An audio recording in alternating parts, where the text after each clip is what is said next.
An Apache warrior came begging for milk. She breastfed the baby and became the mother he needed. Lone Mesa, West Texas, autumn, 1879. The sky was painted with fire, dusk settling across the dry plains like a silent promise of cold. Inside a modest log cabin perched on the rim of Lone Mesa, Rachel Garrett crouched by the hearth, coaxing a small fire to life. The wind hissed through the gaps in the shutters. She wore her late husband's flannel coat over her dress, sleeves rolled, hands raw from chopping wood that morning. She had just added a handful of dry juniper twigs to the flame when the knock came, rapid, desperate, and unfamiliar. Rachel straightened. Another knock. Harder. She reached for the rifle, leaning near the door, heart hammering. Then came the voice, cracked and pleading. "Please. Milk.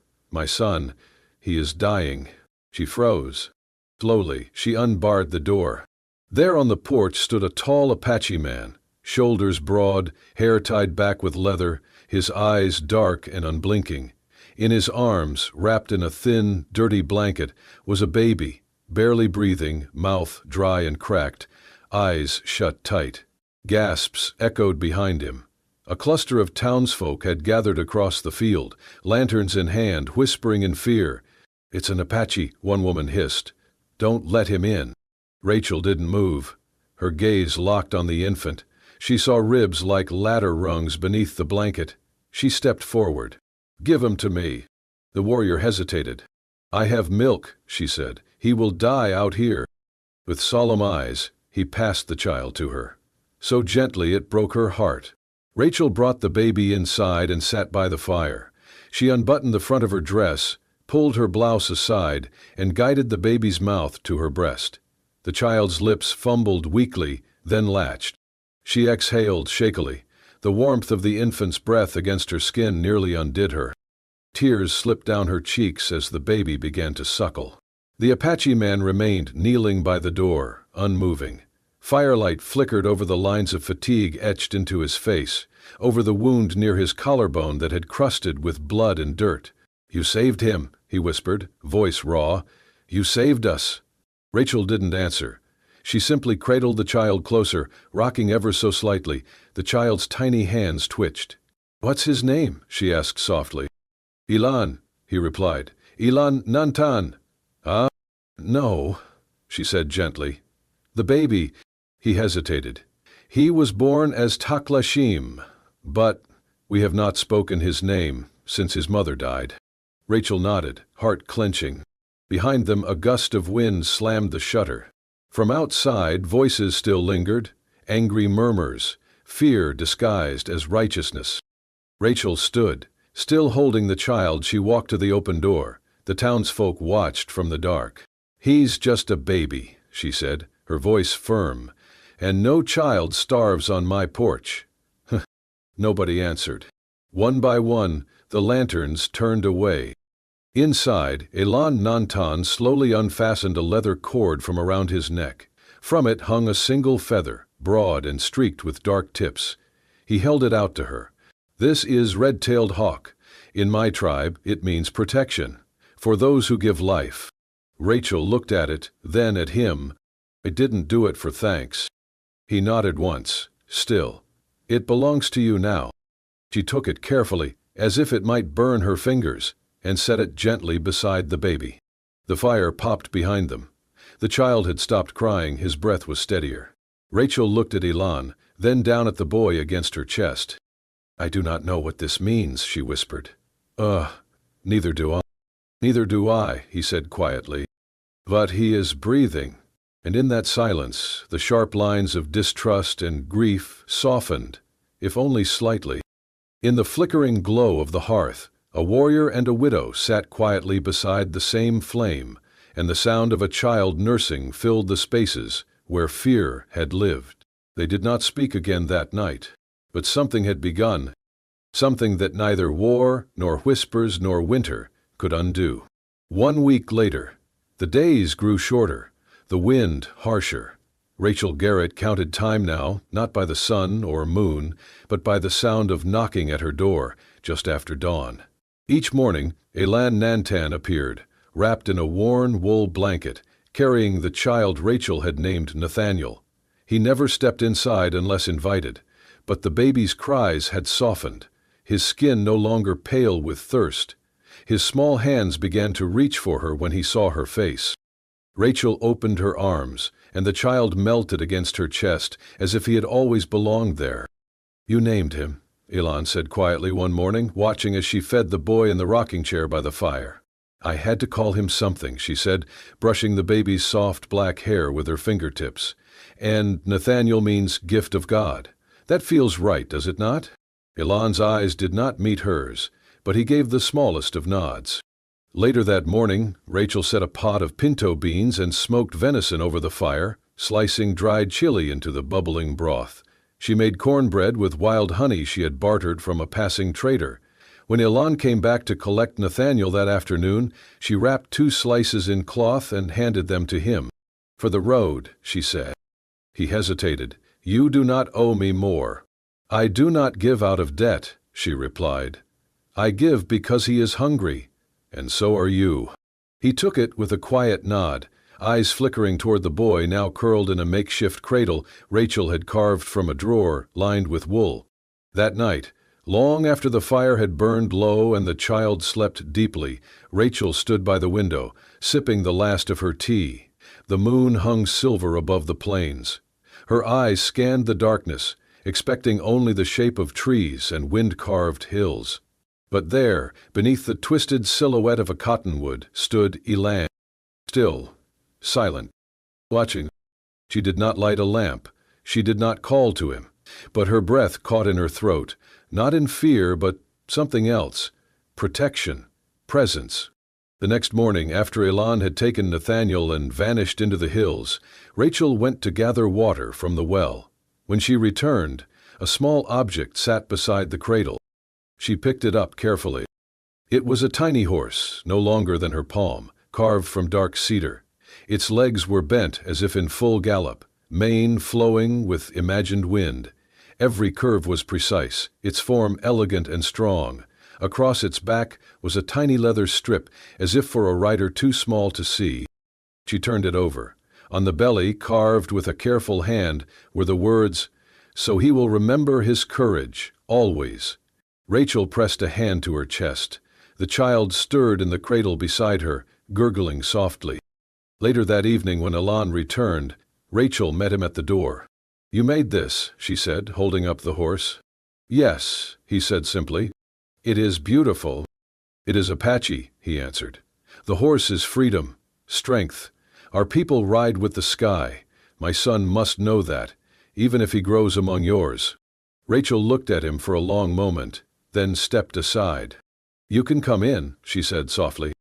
He hesitated, then crossed the threshold for the first time.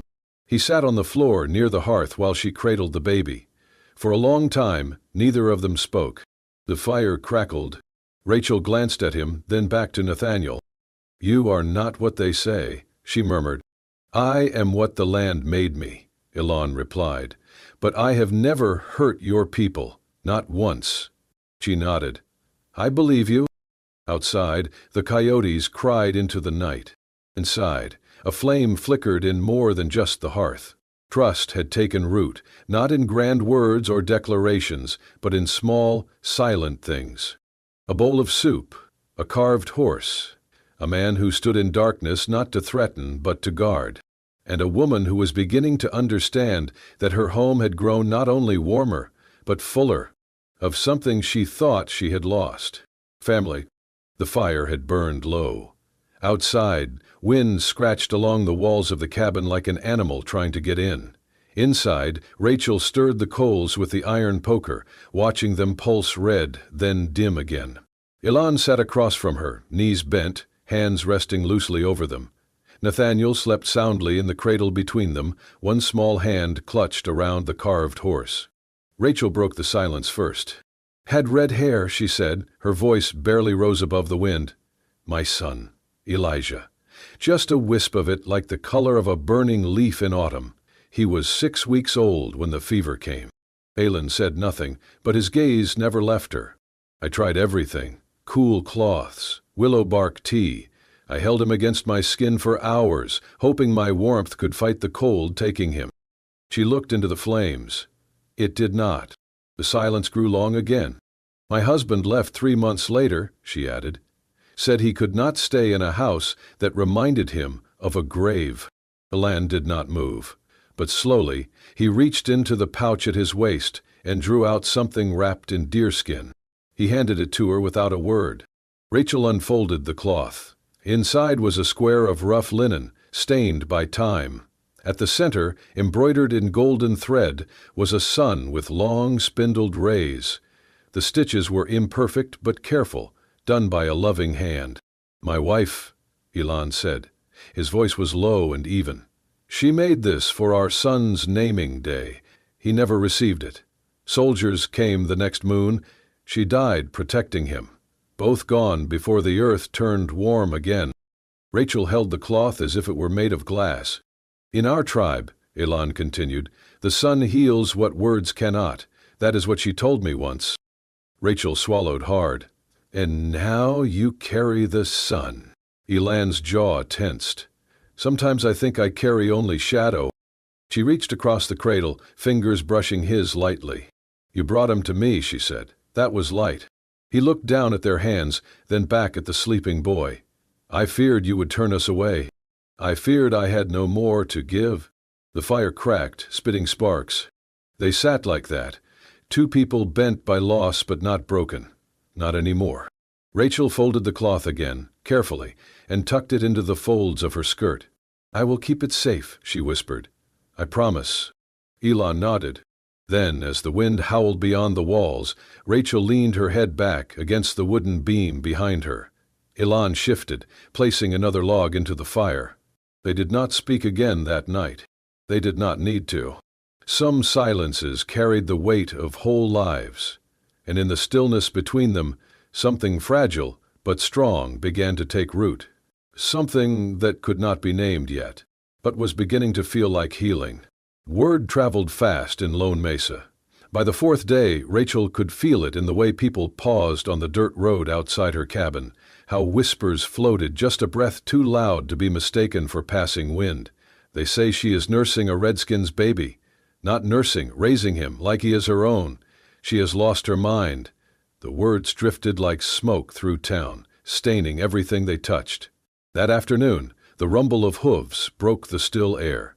Rachel was inside, cradling Nathaniel to her chest, when she heard heavy boots hit the dry ground outside. A harsh voice called her name, urgent and angry. "Rachel Garrett, come out here right now." She stepped onto the porch, the baby nestled in her arms, one tiny mouth rooting gently against her shoulder. The air smelled of hay and dust. Dick's men stood in her yard. At the front was Amos Dilliard, owner of the feed store, fists clenched and face reddened with rage. Behind him was Caleb Nix and Henry Barlow, and 3 others Rachel barely recognized. Their rifles hung across their backs, ready. "You are betraying your kind," Amos growled, voice trembling on the edge of fury. "Sheltering that Apache, feeding his child. Do you even remember what they did in these parts? You forget the raids? The blood?" Rachel looked down at Nathaniel's sleeping face, pale and trusting. "I remember loss," she said softly. "I do not need reminding what it looks like." "He is not one of us," Caleb shouted. "That baby is not one of us." "He's a child," Rachel said calmly. "And he is hungry." She walked down the steps, bare feet against the warm earth, and stood directly in front of the group. The baby stirred, stretching a tiny hand. Without hesitation, Rachel adjusted her shawl, shifted Nathaniel in her arms, and brought him to her breast. Gasps rippled through the men like a cold gust. Their rifles trembled with surprise. Rachel lifted her chin, unwavering. "This child is not your enemy, but you are sounding like mine." No one spoke. The air thickened, a silence so loud it thundered. Then, slow, measured footsteps approached from the side road. Rachel watched, wary and tense. Miriam Quinn, widow of the town's first preacher, gray-hailed and sharp-eyed, walked into view. She carried a small, covered pot heavy in her hands. She did not speak as she crossed the yard. She passed the circle of men, past their glares and grumbles, and set the pot gently on the front step. "Chicken stew," she said quietly, "with barley, for the baby, for the mother." She looked at Rachel, then at Nathaniel. "Feed him. That is what mothers do." Then she turned and walked back down the road, head held high and unafraid. The silence that followed was heavier than the midday sun. Amos spat into the dirt. "This is not over," he muttered, voice low, then turned and stormed off. The other men followed, boots kicking dust, leaving only the pot and Rachel's defiance behind. Rachel stood there long after they'd gone, Nathaniel still nursing, his small fingers curling into her shawl. The pot of stew warmed in the late sun. When he finished, she wrapped Nathaniel carefully and carried the pot inside. The stew was still warm. That night, when Elon returned, she served him a bowl without a word. He sat by the flickering lamp, eyes steady and guarded, as he accepted her offering. The cabin smelled of broth and barley, a fragility felt in every quiet moment. He ate slowly, quietly. When he finished, he set his bowl aside and looked at her. "They came?" he asked, voice low. "They left," she said softly. His gaze drifted to the cradle, where Nathaniel now slept soundly. "And the woman?" he asked. Rachel smiled, wearied but resolute. "A stew and a few kind words." Elon nodded once, a deep understanding in his eyes. "Kindness is stronger than fear, but it must be chosen." She placed her hand over his. His fingers closed around hers, warm and surprisingly gentle, bridging the gap between two worlds. The fire popped softly behind them, embers dancing against the dark cabin walls. And beyond those walls, Lone Mesa was still watching, its judgment lingering like a restless ghost. But inside, a mother, a child, and a man forged by war sat together in a fragile peace, bound by the quiet courage to choose love over fear. They came just after dusk, when the last of the light stretched thin across the dry grass and the wind had begun to change. Rachel knew. The way the crickets went silent, the way Nathaniel stirred in his cradle and whimpered, not from hunger, but from something deeper, as if he, too, could sense the tremor beneath the earth. Ellen was by the fire, sharpening a tool blade. He paused, lifted his head, and listened. Boots, horses, voices. Then came the pounding on the door. "Rachel Garrett, you got one chance. Open up." Rachel stood from her chair, slowly, heart beating against her ribs like a trapped bird. Elon was already at the door, tall and silent.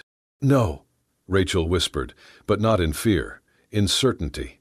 She placed a hand on his back. "Let me open it." Elon stepped aside. She unlatched the door and pulled it open. Amos Dilliard stood there, flanked by 6 men, including Ethan Cole, his long rifle slung across his chest, face twisted in something between fury and righteousness. "I warned you," Amos said, eyes darting between Rachel and the shadow behind her. "And now you've left us no choice." Ethan stepped forward, hand over the Apache, and the boy. Rachel did not move. Elon stepped into the doorway. He wore no weapons on his belt, no blade in his hand, but he did not need one. His presence alone was steel. "You do not belong here," Amos said. "You do not belong to her or to that child." Elon looked at him and said nothing. That silence, calm, absolute, was more unsettling than 100 shouted threats. Ethan's lip curled. "Say something, savage, or are you too much of a coward to face what's coming?" Still, Elon did not speak. He stepped forward, just one step, until he was standing between Rachel and the men. His chest rose slowly, his eyes never left theirs. Ethan moved. Too fast. He lunged, maybe to grab the child, maybe to push past Elon. But before his hand reached the doorway, Elon caught him by the wrist, just one hand, unflinching, and twisted it down with enough force to drop Ethan to his knees. The rifle clattered to the ground. The others tensed, but did not move, not with Elon's gaze on them. "You do not own this child," Elon said, voice low but carrying. "You never will." He looked at Rachel, then back to Ethan. "She is his mother, and I am his father." Rachel's breath caught. The fire crackled behind them. No one moved. Ethan pulled back his arm, seething, but did not stand. Amos took a step forward, then thought better of it. His mouth opened, closed, then opened again. "You'll regret this," he hissed. "All of you." Rachel stood taller. "You are not the law here, Mr. Dillard, and neither is your fear." Amos stared at her, then at Elan, then turned. "Let's go." One by one the men followed. Ethan last, rubbing his wrist, muttering curses under his breath. When they were gone, Rachel shut the door slowly, then leaned against it. Elan picked up the fallen rifle and set it gently against the wall. "Are you hurt?" she asked. "No," he said, simply. Rachel looked at him. The man who had not drawn steel, not shouted or threatened, only stood his ground with the kind of stillness that came from years of fire.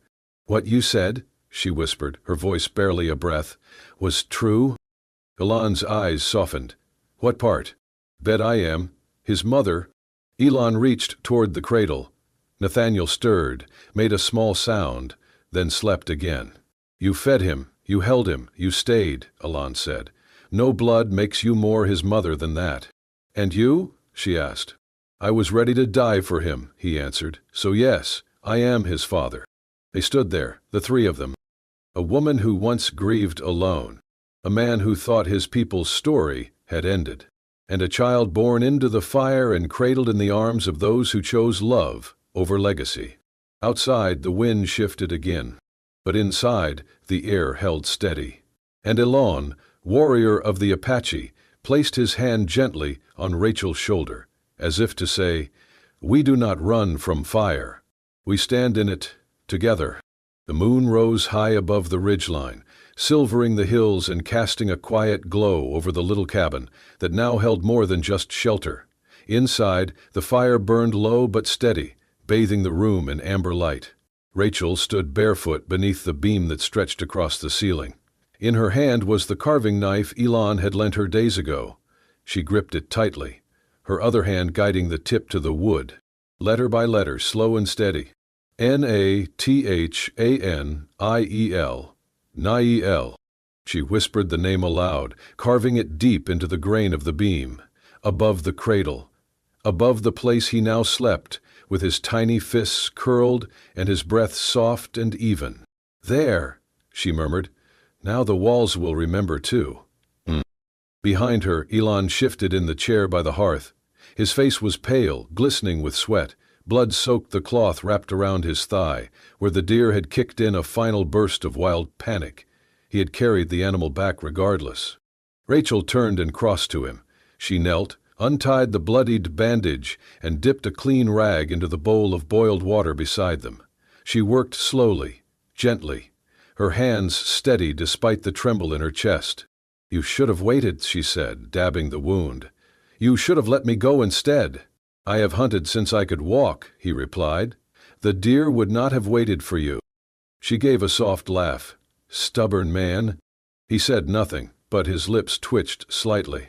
She finished cleaning the wound and began to wrap it with fresh cloth. Her fingers lingered over the skin, feeling the heat of the fever that threatened to rise. "Elan," she said softly. He looked down at her, his eyes darker in the firelight. "I am not afraid to love you," she whispered. "Not any more." Something shifted in him. His hand rose, calloused and strong, and he laid it over hers where it rested on his leg. "You gave my son a name," he said, voice rough with something deeper than pain. "You gave us both a place." Rachel swallowed the ache rising in her throat. "Elan," she began, but he was already reaching for something around his neck, a cord tied with small, worn beads. He undid the knot and placed it in her hand. It was a necklace, made of corn kernels dried and polished to a soft golden sheen, strung between bits of turquoise and carved wood. At the center was a single white seed, round and perfect. "For you," he said. "So the land will remember you are part of it now." Rachel stared at the necklace. "It's beautiful," she breathed. "What does it mean?" "In our tribe," Elan said, "corn is life. It grows from earth, feeds the people, connects the past to now. This one," he touched the white seed, is rare. It means blessing, continuation. She closed her fingers around it, pressing it to her chest. And you would give this to me? He nodded. You are not just feeding my child. You are planting something that will live longer than either of us. Rachel's eyes filled with tears. Then I will wear it proudly. She placed the necklace over her head.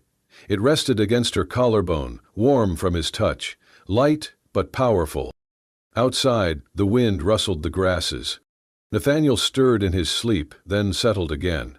Elon leaned back in the chair, breath slowing as the fever receded. Rachel curled on the floor beside him, her head resting lightly against his knee. We'll plant in spring, she murmured. Corn, beans, squash, the three sisters like your people grow. He looked down at her, his expression softening. And Nathaniel will grow strong with them. She smiled. I carved his name into the beam tonight, she said. So this house will remember. Elon closed his eyes. It already does. They sat in silence, fire crackling, moonlight slipping through the window to meet the soft rhythm of breath and hope and healing. Rachel closed her eyes, fingers curled around the necklace at her throat. And somewhere deep in her soul, something had rooted. Not just love, but belonging. Tomorrow, the world might knock on their door again, with its judgment and fear. But tonight, there was only warmth, and the name carved into the wood above them, and the knowledge that a new family had been born, not from blood, but from courage. And it would not be forgotten, not by the land, not by the stars, not by the hearts that chose it. The sun had nearly set when Miriam's warning came. They are coming tonight. Amos will not wait.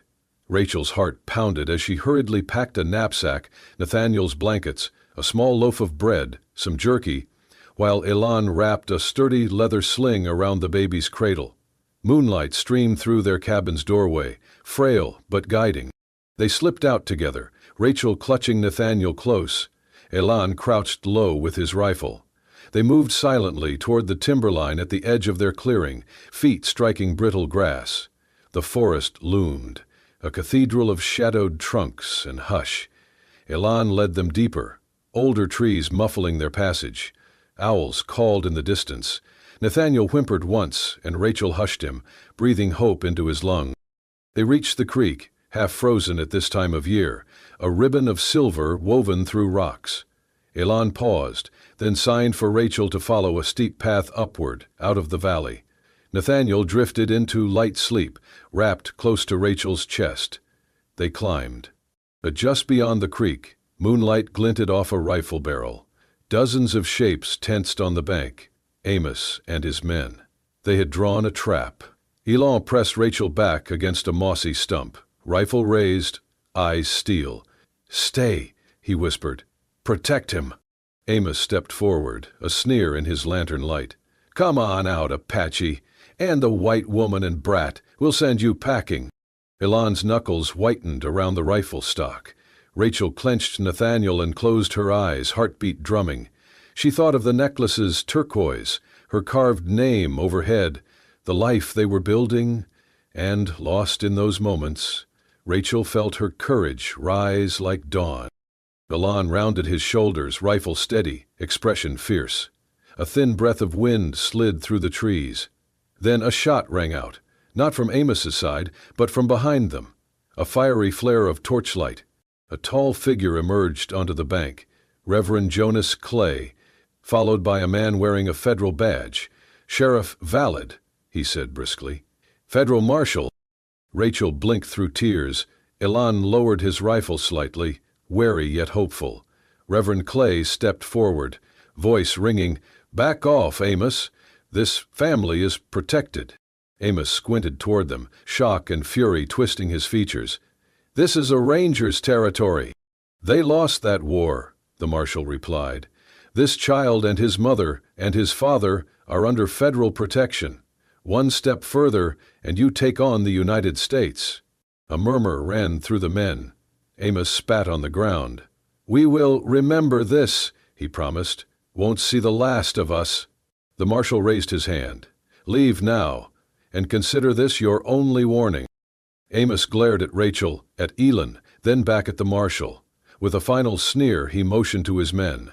They retreated, boots slapping dirt, camp lanterns bobbing and vanishing. Peña stepped into dignity.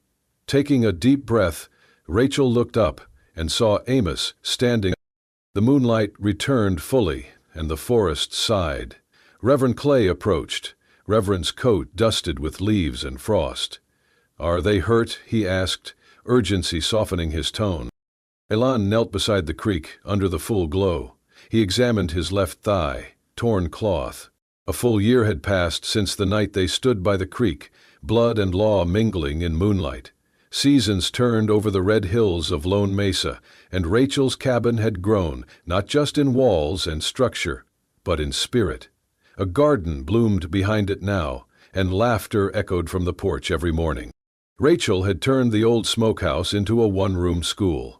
Half a dozen children, Apache and settler alike, sat on benches she and Elan built together. She taught them letters drawn in chalk, numbers etched in the dirt, and how to speak to one another with kindness. When they left at sunset, Nathaniel toddled out to meet them, eager to show his painted pebbles or clumsy drawings. Inside the home, Elan carved in silence. Day after day he shaped wood from the tall pines he had felled himself, smoothing the grain with hands that once knew only weapons. The crib he built was sturdy, polished, and beautiful. On its side he etched Apache symbols: wind, protection, and new beginnings. And on a quiet Sunday morning he placed it beside Rachel's bed, his dark eyes glinting with quiet pride. That evening, as the stars pierced the sky, Elan brought Rachel to the fire circle behind their home. Strings of paper lanterns swayed from tree to tree. Wildflowers, braided with sage, lay in baskets nearby, their scent lifting into the warm air. Nathaniel sat on Miriam Quinn's lap, playing with a ribbon. Rachel turned to Elan, curious. He knelt down on one knee, opening his palm. In it was a silver ring, engraved with Apache words that shimmered in the firelight. "You speak with your heart." "Rachel," Elan said softly, "will you live with me, not as mine, but as my equal?" Rachel's breath caught. She knelt beside him, wrapped her arms around his neck, and pulled him close. "I am already home." A hush fell over the guests. And then, joyously, Reverend Clay stepped forward, not as minister, but witness, and Miriam lit the first lantern. Their ceremony was simple. Rachel wore a dress, sewn by the Apache women Elan had quietly brought from the hills. It bore beadwork in soft blues and whites, echoing the sky. Around her waist, a sash woven with Elan's tribal symbols. Her hair was loose, wild, with flowers. They stood beneath a hand-built arch of wood and wild vines. No vows were needed, only their hands joined in the firelight. Children tossed petals, and lanterns floated into the sky, glowing like stars drawn down to witness this moment. No longer strangers, no longer fugitives. When the final lantern rose, Elan led Rachel inside. There, he reached for the thick crossbeam above their hearth. With his carving knife, he etched two names side by side: Rachel Nantan, Nathaniel. Then, stepping back, he looked at her and said, "This is our home now." Rachel touched the names, feeling the grooves beneath her fingers. So simple, so permanent. A record not just of people, but of belonging. Outside, the lanterns still glowed. Inside, laughter and warmth. Under the endless Texas sky, two hearts, once broken, once guarded, had chosen not to just survive, but to live together. If this story touched your heart, if you felt the weight of love breaking through fear, or saw yourself in the firelight of two souls choosing each other against all odds, then we invite you to stay with us a while longer. Subscribe to Wild West Love Stories for more tales like this, where dusty trails lead to unexpected hearts, where silence can mean more than words, and where even the fiercest frontiers cannot stop the power of love. There are more stories waiting out there in the wind. Come ride with us.